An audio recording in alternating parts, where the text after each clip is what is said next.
आप सभी का स्वागत है हमारे YouTube channel super angels academy पर। आशा करता हूँ आप सभी ठीक होंगे। और आज हम नेशनल स्पोर्ट्स डे के अवसर पर एक बहुत ही स्पेशल आदमी के बारे में वीडियो लेकर आए हैं और उनके बारे में पढ़ाने से पहले मैं उनको सल्यूट करना चाहता हूँ, जय हिंद बोलना चाहता हूँ, क्योंकि ये भारत माता के एक महान सपूत रहे हैं जिन्होंने सीमा पर और मैदान पर हर जगह भारत माता की सेवा की है। और जैसे कि आप देख सकते हैं, आज हम बात करने वाले हैं हॉकी के जादूगर मेजर ध्यानचंद के बारे में।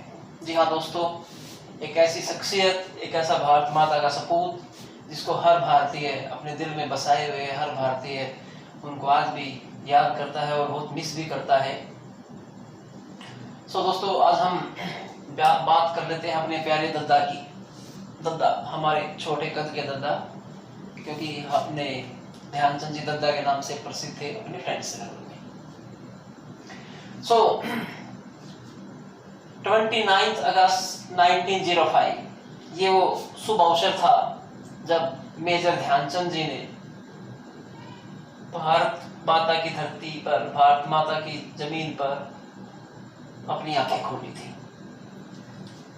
29 अगस्त 1905 प्रयाग, तत्कालीन प्रयाग शहर जो कि आज इलाहाबाद के नाम से प्रसिद्ध है, या प्रयाग भी कह लेते हैं, प्रयागराज जहाँ पे संगम भी है, उत्तर प्रदेश का शहर, यहाँ पर हमारे महान सपूत, महान खिलाड़ी, हॉकी के जादूगर मेजर ध्यानचंद जी का जन्म हुआ था।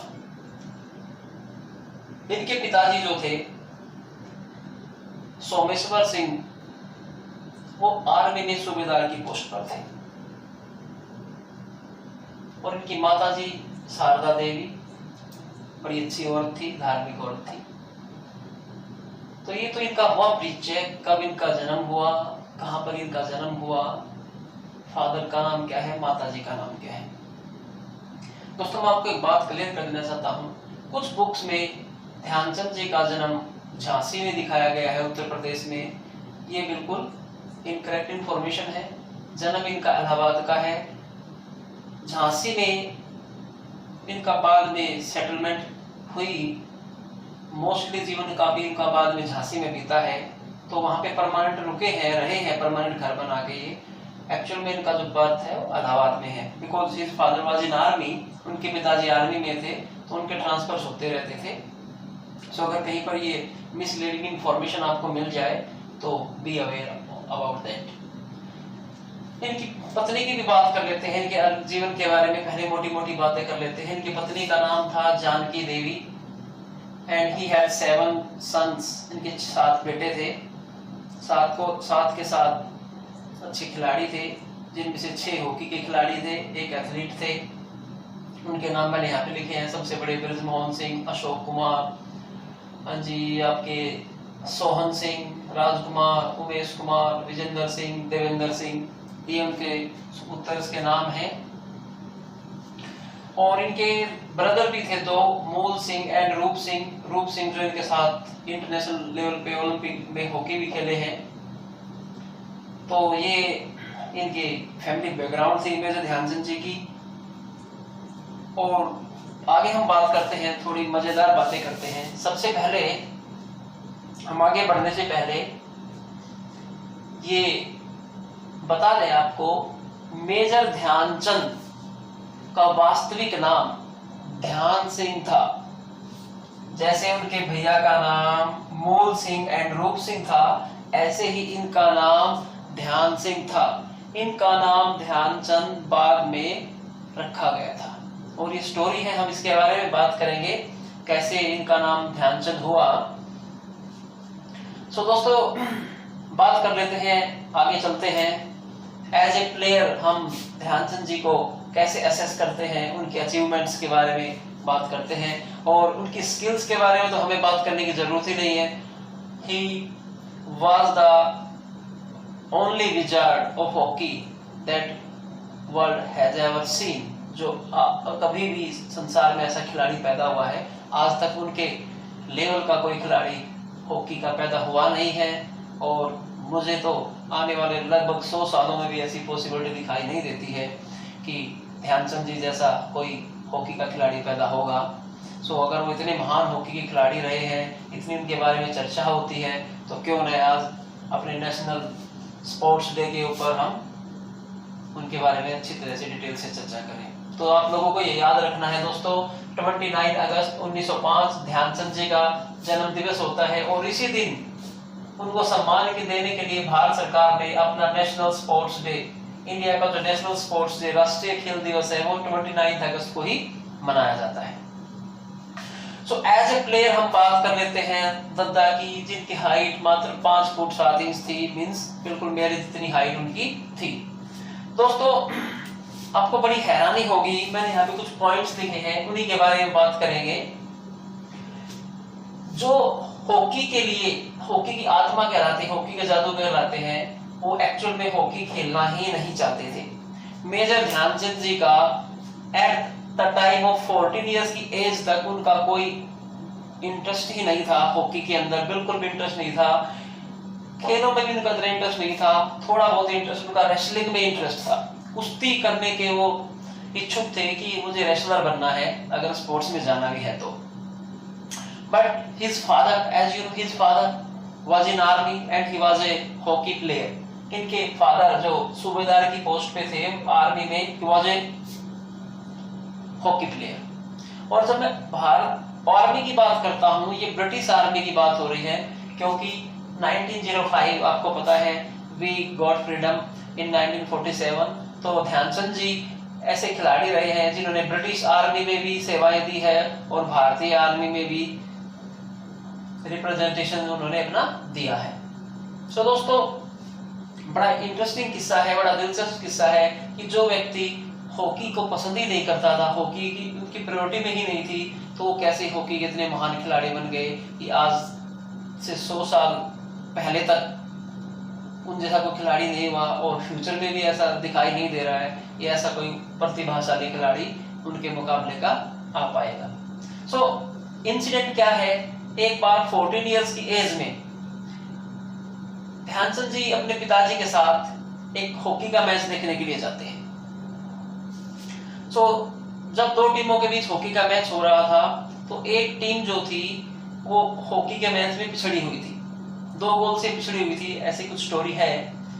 तो लास्ट की 2-3 मिनट का, जब 5 मिनट के आसपास का जो गेम बाकी था, तो ध्यानचंद जी ने अपने पिताजी को कहा कि I want to play for the जो डिफीटिंग जो पिछड़ने वाली जो टीम है उसके लिए मैं खेलना चाह रहा हूँ, उसके लिए मैं खेलना चाहता हूँ कि ये जो टीम पीछे चल रही है मैच में, जो पिछड़ी हुई है, तो इसके लिए इनके लिए मैं खेलना चाहता हूँ। तो ये तो बड़ा अजीब सा था डिसीजन करना भी, लेकिन उनके फादर जो थे आर्मी में हॉकी खिलाड़ी थे, उन्होंने ऑफिशियल से बात की, तो आर्मी ऑफिसर्स ने उनको मौका दिया।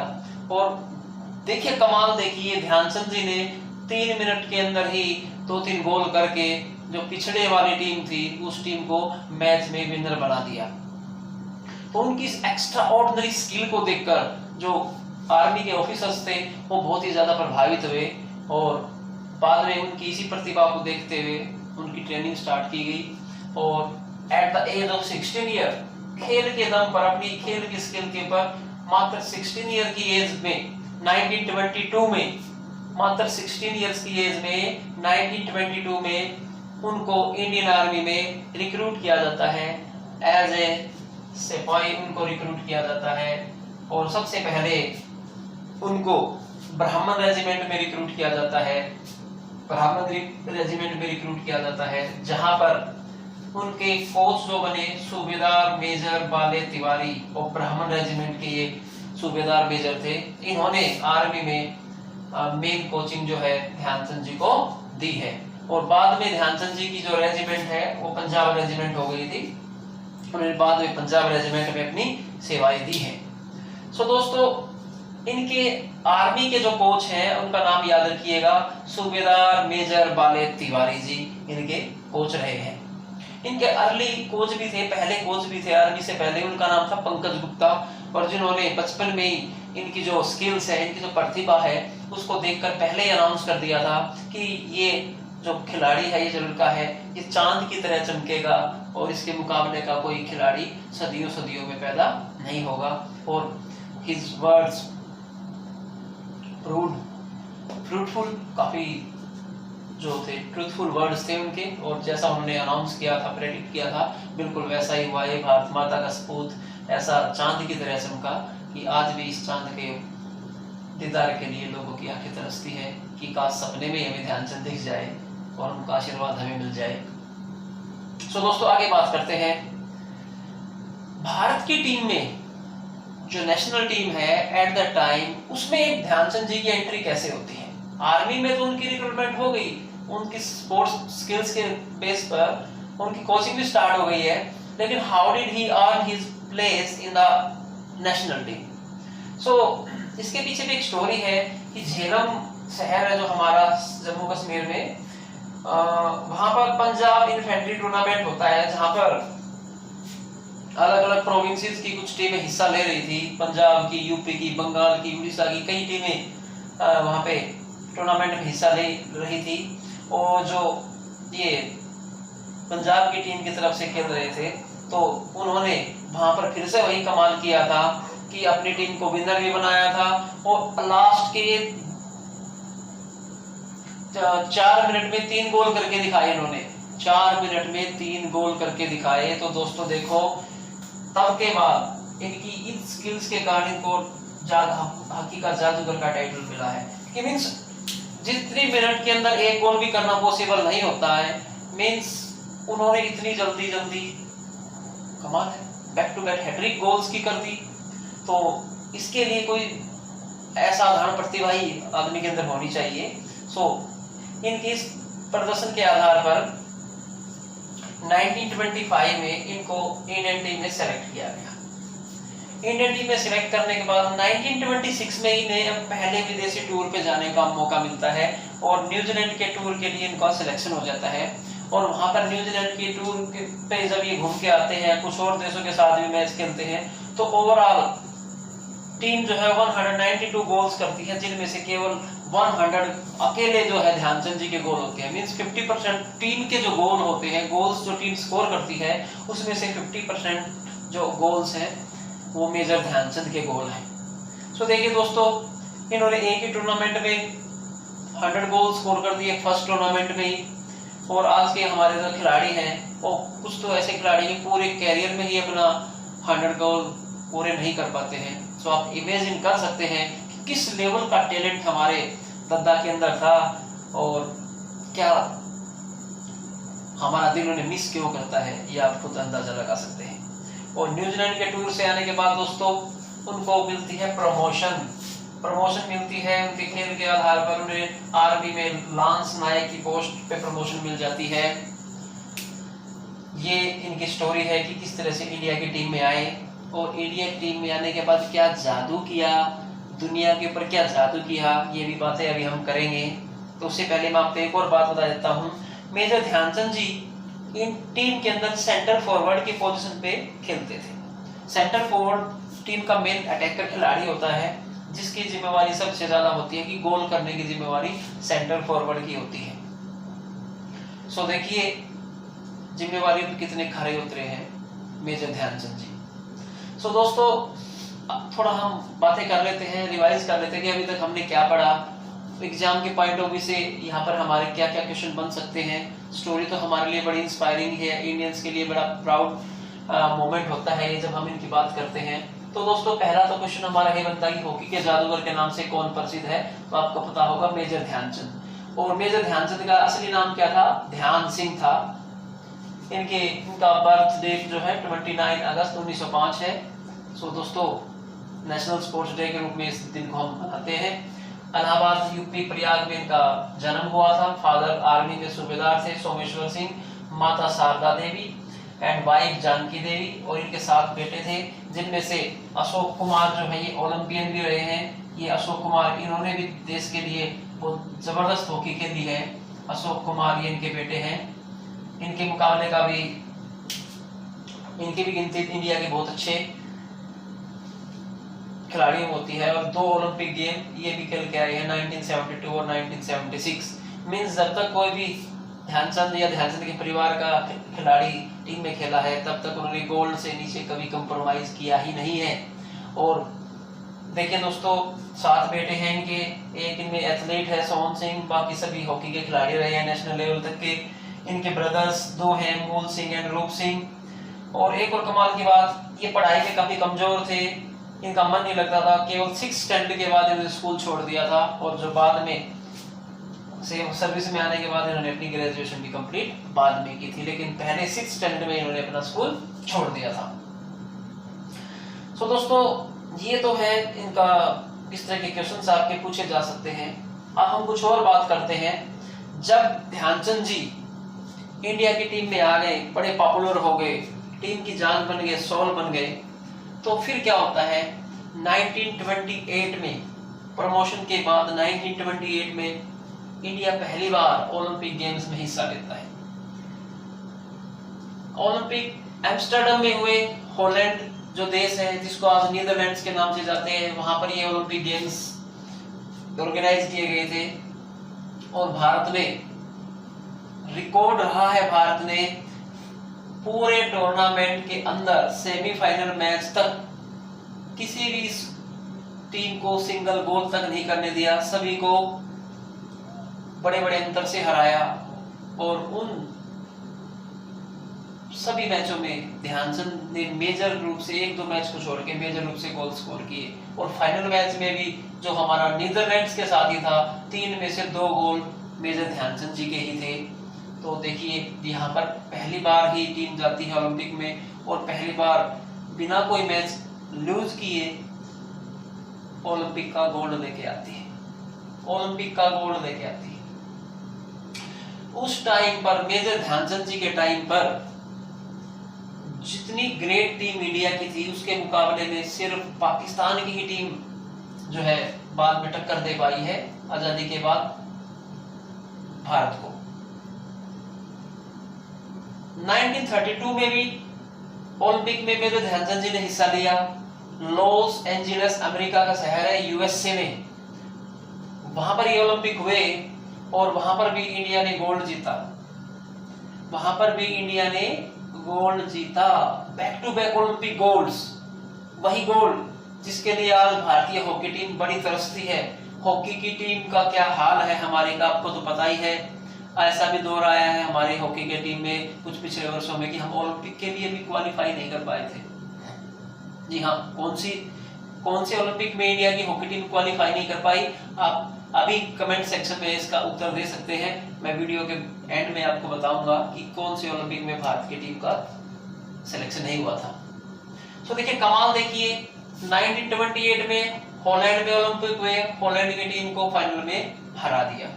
1932 में यूएसए में ओलंपिक गेम्स हुए, और फाइनल में यूएसए की ही टीम को हमने वर्ल्ड रिकॉर्ड के अंतर से हराया। 23-1 के गोल से भारत की टीम ने यूएसए को हराया। क्या राउंड डाला दोस्तों। 23-1 का स्कोर देखिए। कुछ हमारे ऐसे खिलाड़ी हैं टीम में आते हैं, 23 गोल तो उनसे हो ही नहीं पाते। तो दोस्तों इसमें थोड़ा मैं बात करना चाहूंगा कि यूएसए वाला जो ओलंपिक गेम्स थे, फाइनल में यहाँ पर 23-1 से जब हमने हराया था यूएसए को, तो इस 23 में से 10 गोल इनके भाई रूप सिंह ने भी किए थे। रूप सिंह भी टीम में थे, तो 10 गोल रूप सिंह के और 8 गोल ध्यानचंद जी के, तो 23 में से 18 गोल तो दोनों भाइयों ने कर दिए थे।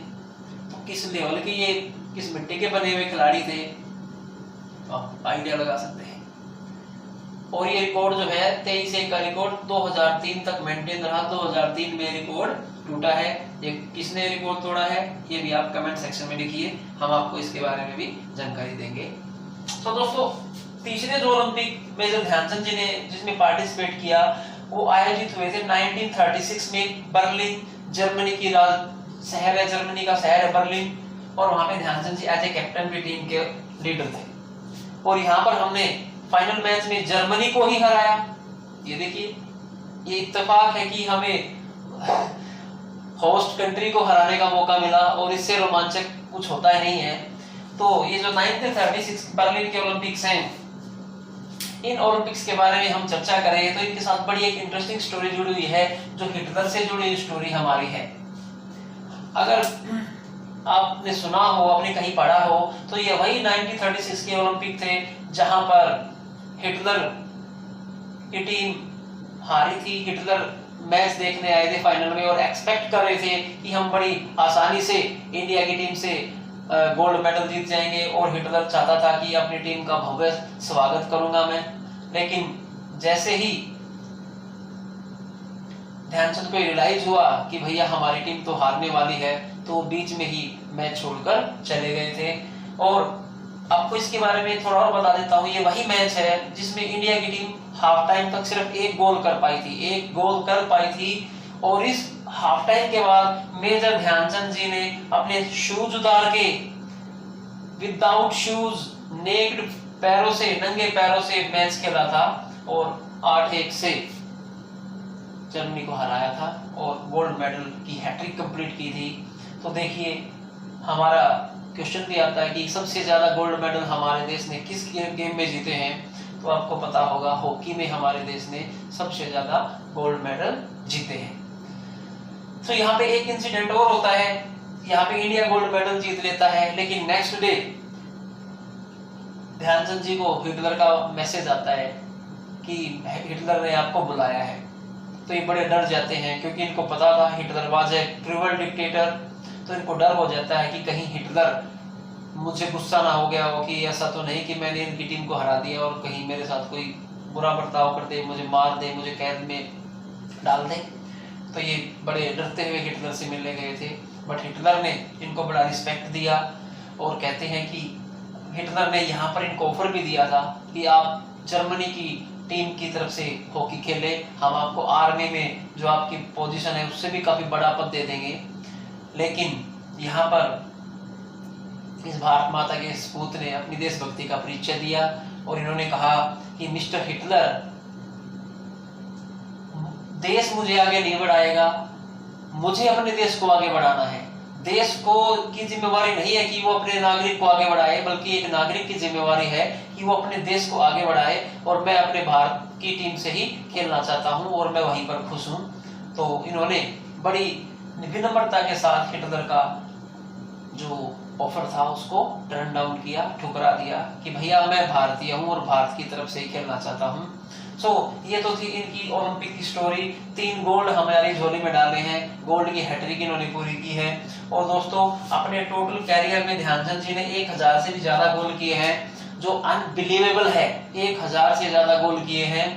और इंटरनेशनल गोल्स जिसमें से 400 जो गोल्स हैं वो इंटरनेशनल गोल्स हैं। ध्यानचंद जी के जो गोल्स हैं 1000 प्लस, उनमें से 400 गोल्स जो है इंटरनेशनल गोल्स इनके हैं, अकेले के हैं। 1956 में इन्होंने हॉकी से रिटायरमेंट ली थी और उसके बाद सरकार ने इनको भारत का जो तीसरा ग्रेड अवार्ड होता है पद्म भूषण से 1956 में सम्मानित किया, पद्म भूषण अवार्ड दिया। लेकिन दोस्तों यहाँ मैं बड़े दुख के साथ कहना चाहूंगा कि ध्यानचंद जी पद्म भूषण से आगे नहीं बढ़ पाए। तो ये बड़ी मेरे लिए तो सैड न्यूज है। भारत माता के इस खिलाड़ी को, इस इतने बड़े महान शख्सियत को भारत रत्न पुरस्कार आज तक नहीं मिला है, ये बड़े दुख की बात है। तो हम उम्मीद करते हैं कि भारत सरकार कभी ना कभी इनको भारत रत्न पुरस्कार अवश्य देगी। अब तो काफी देर हो चुकी है, तो देर तो हो ही चुकी है, लेकिन इनका सम्मान, इनका हक इन्हें मिलना चाहिए। पता नहीं क्या रीजंस हैं कि इनको आज तक ये अवार्ड नहीं मिला है। फिर भी ध्यानचंद जी इन सभी अवार्ड से बहुत आगे थे। अवार्ड तो इनके लिए कुछ भी नहीं है। सरकार ने ध्यानचंद जी के नाम पर ही एक नया अवार्ड स्टार्ट किया है, Dhyan Chand award. Lifetime achievement के लिए ध्यानचंद अवार्ड की भारत सरकार ने स्थापना की है 2002 में। 2002 में भारतीय सरकार ने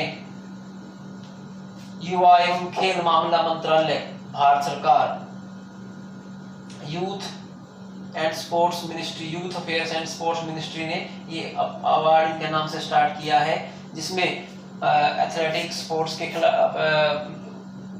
प्लेयर्स को उनकी उपलब्धियों के लिए पोस्ट रिटायरमेंट 5 लाख रुपए का अवार्ड, ध्यानचंद जी की प्रतिमा, प्रशस्ति पत्र, प्रदान किया जाता है।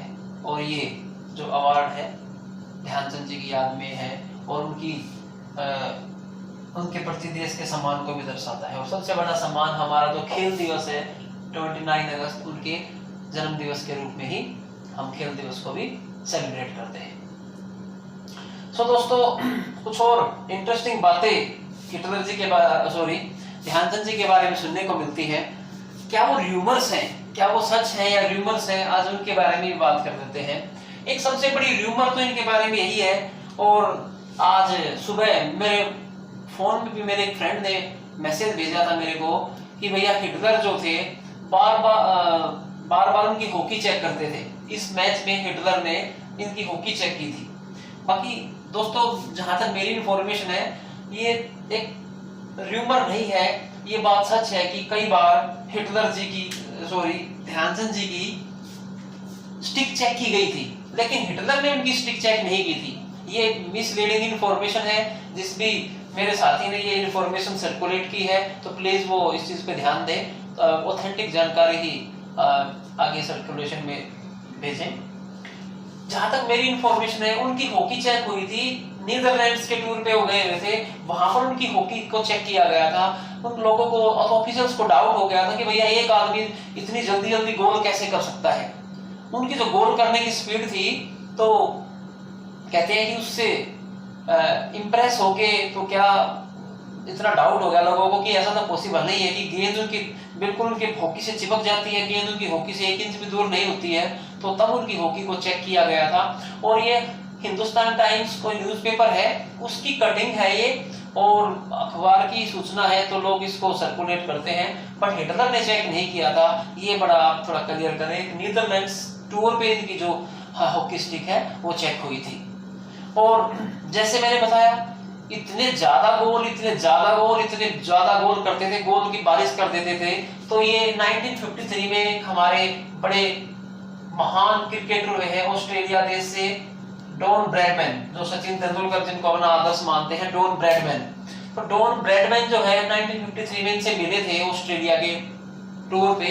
तो वहां पर डॉन ब्रैडमैन ने इनकी तारीफ में कहा था कि ध्यानचंद जी, आप इस तरीके से गोल करते हैं जैसे मैं क्रिकेट में रन बनाता हूं। ध्यानचंद के नाम पे हाईएस्ट टेस्ट सेंचुरीज का और हाईएस्ट ट्रिपल सेंचुरीज का रिकॉर्ड उनके नाम है। तो कहता कि जिस तरीके से मैं क्रिकेट में ढेरों रन बना देता हूं, रनों की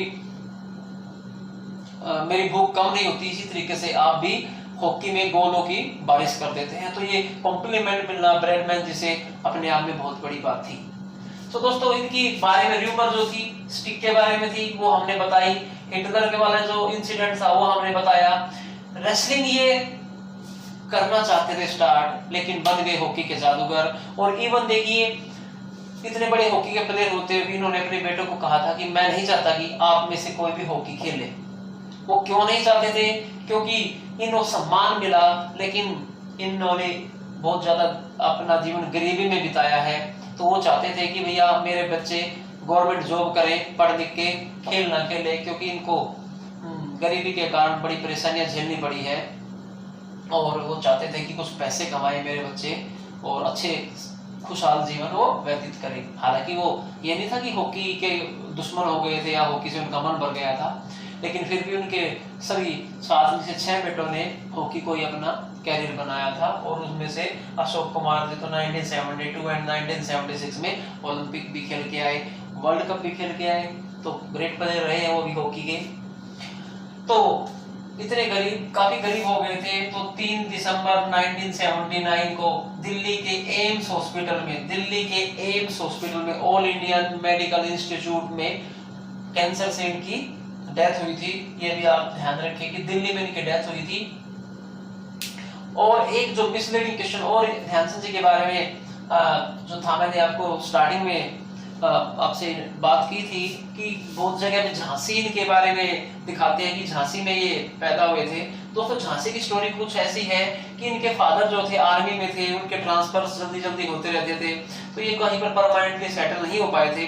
फाइनली जब इनके फादर की ट्रांसफर्स कम हुई और झांसी में ये सेटल हो गए थे। झांसी में इनके पिताजी ने थोड़ी सी जमीन खरीदी जहाँ पे इन्होंने अपना परमानेंट घर बनाया था, और झांसी में ही स्टेडियम में जाके ये प्रैक्टिस किया करते थे। और झांसी में जो प्रैक्टिस करते थे उस ग्राउंड में फ्लड लाइट्स नहीं थी, जैसे आज बड़ी बड़ी लाइटें ग्राउंड में होती हैं, तो वहां पर हॉकी का ग्राउंड जो प्रैक्टिस करने का इनका था। तो ये रात के टाइम पर, दिन में अपनी नौकरी और रात के टाइम पर उसमें प्रैक्टिस करते थे। तो रात को मून लाइट में, चांद की रोशनी में ये प्रैक्टिस किया करते थे। तो कहते हैं कि इसी कारण इसके दोस्तों ने इनका नाम ध्यान सिंह की जगह ध्यानचंद रखा, क्योंकि ये चांद की रोशनी में प्रैक्टिस करते थे। और आज मेरी जुबान काफी फिसल रही है, सॉरी फॉर दैट, वर्ड्स अजीब अजीब निकल के आ रहे हैं। सो दोस्तों, ये हमारे ध्यानचंद जी के बारे में स्टोरी थी। लेकिन एक और बड़ी इंटरेस्टिंग स्टोरी देखो, कमाल की क्या है। एक देश है हमारा ऑस्ट्रिया, स्विट्जरलैंड, ऑस्ट्रिया, हंगरी, जो यूरोप की कंट्री है ऑस्ट्रिया, और ऑस्ट्रिया की कैपिटल है वियना। ऑस्ट्रिया देश की कैपिटल है वियना। वियना कैपिटल में इनका एक स्टैचू लगा हुआ है, मेजर ध्यानचंद जी का। मेजर ध्यानचंद जी का एक स्टैचू लगा हुआ है ऑस्ट्रिया कंट्री की कैपिटल वियना में।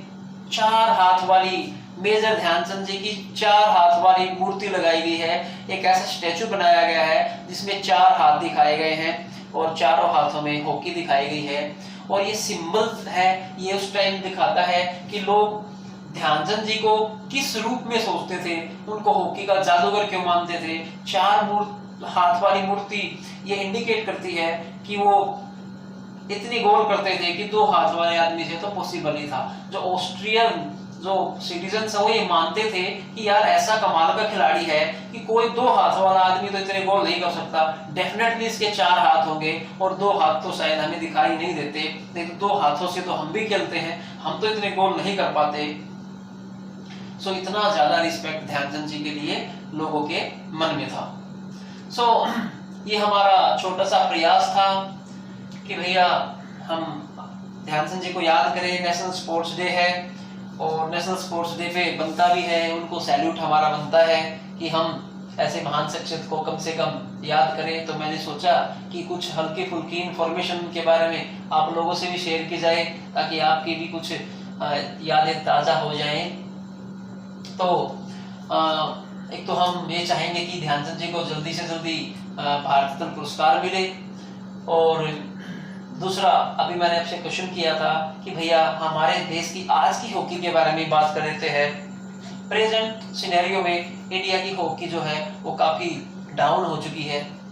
जहां पर हम 1980 तक जहां पर हमारा हॉकी में खौफ था, 1980 के बाद में आफ्टर 1980 हम ऐसा कोई भी मेजर इवेंट यानी कि कोई गोल्ड मेडल हम जीत नहीं पाए हैं। और जो बीजिंग ओलंपिक हुए थे 2008 बीजिंग ओलंपिक, चाइना में जो बीजिंग ओलंपिक हुए थे, वहां पर तो हमारा ये हाल था दोस्तों कि हम ओलंपिक के लिए क्वालिफाई भी नहीं कर पाए थे। ये क्वेश्चन एग्जाम में भी आ चुका है, कॉम्पिटिशन एग्जाम में आया है कि भैया किस ओलंपिक खेल्स में भारत क्वालिफाई नहीं कर पाया था। जो हॉकी का सरताज है, जिसने बैक टू बैक हॉकी में 6 गोल्ड मेडल जीते हैं, 1 सिल्वर मेडल भी जीता है पाकिस्तान से हार के।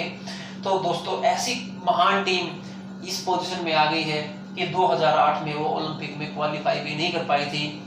सो वो टाइम अब जा चुका है, फिर से हमारे जो खिलाड़ी हैं मेहनत कर रहे हैं, गवर्नमेंट भी ध्यान दे रही है, तो हम धीरे धीरे फिर से उम्मीद कर रहे हैं कि हॉकी में हमारा वो जो गोल्डन इरा है वो वापस लौट के आए और भारत को दोबारा से मौका मिले कि हम ओलंपिक में हॉकी में गोल्ड जीते। तो आप लोग भी दुआ कीजिए कि भारत हॉकी में दोबारा से गोल्ड जीत जाए। So this was all about major Dhyan Chand ji. तो आपको हमारी ये वीडियो कैसी लगी, कैसी सूचना लगी, आपको कैसी इन्फॉर्मेशन लगी, तो दोस्तों ये आप कमेंट करके अवश्य बताएं। मैं एक बार साइड हो जाता हूँ, आप चाहे तो स्क्रीनशॉट ले सकते हैं और अच्छी तरीके से नोट्स बनाइए और हमारे चैनल को सब्सक्राइब करें, लाइक करें, शेयर करें। और हम नेक्स्ट वीडियो में जल्दी आपसे मिलने वाले हैं। ऐसे यूजफुल और इंटरेस्टिंग इंफॉर्मेशन आपके लिए लेके आते रहेंगे। तो इसके लिए आप लाइक करके और सब्सक्राइब करके हमारे चैनल को हमारा हौसला बढ़ाएं और हम अपनी तरफ से पूरा प्रयास करेंगे कि हम आपकी सेवा में जल्दी से जल्दी हाजिर होते रहें। टिल देन दोस्तों, जय हिंद, जय Bharat, thank you very much. मिलते हैं नए वीडियो में, बाय बाय।